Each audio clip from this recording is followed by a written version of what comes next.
Sleep paralysis is one of the scariest experiences a person can have. Here are real stories from Reddit users who went through it. Story 1. The Victorian Boy. I've only had sleep paralysis once, and it's one of the clearest memories I have. It was after 3 in the morning. I woke up in the guest room, unable to move. Slowly, I turned my head toward the door, and I saw him. A little boy, no older than 9, standing across the room. Victorian clothes, neat little buttons down his jacket, details too sharp, too real to be a dream. He just stood there, staring. Then he was gone. But I couldn't move. My chest felt heavy, pinned down. That night, I swore I'd never sleep in that room again. Story 2. The Red-Eyed Woman. It only happened once, but once was enough. I was lying on my side, facing the wall, and I felt it. Something behind me, watching, out of the corner of my eye, a shape. A woman, completely black, long hair tangled, eyes glowing red.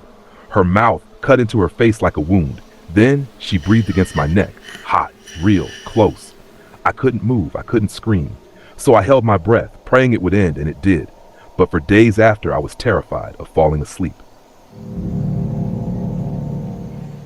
Story 3. The Shadows. When I was a child, it happened often. I would wake up frozen, eyes wide, unable to speak, and in the corner a shadow, crouched low, watching.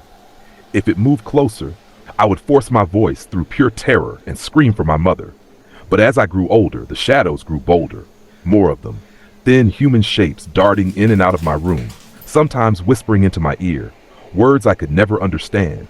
One night, I opened my eyes, and she was there, a pale woman, curly red hair, but no eyes. She leaned down face to face with me.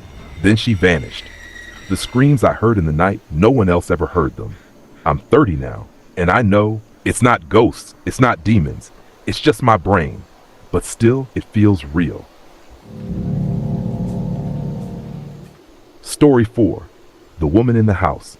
My partner and I were staying in a small town over New Year's. He went out with his friends, and I stayed in alone.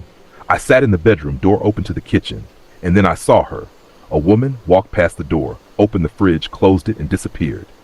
I see spirits sometimes, but I didn't know her, and I was terrified. Hours later, my partner returned. We went to bed, but he was restless. Suddenly, the bed jolted. I asked what was wrong, but he said nothing. Minutes passed, and finally he whispered, "Just hold me." The next morning, he told me. The same woman was holding him down, screaming into his face.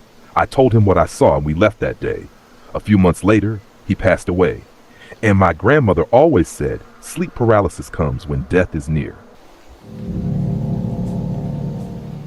Have you ever experienced sleep paralysis? Share your story in the comments.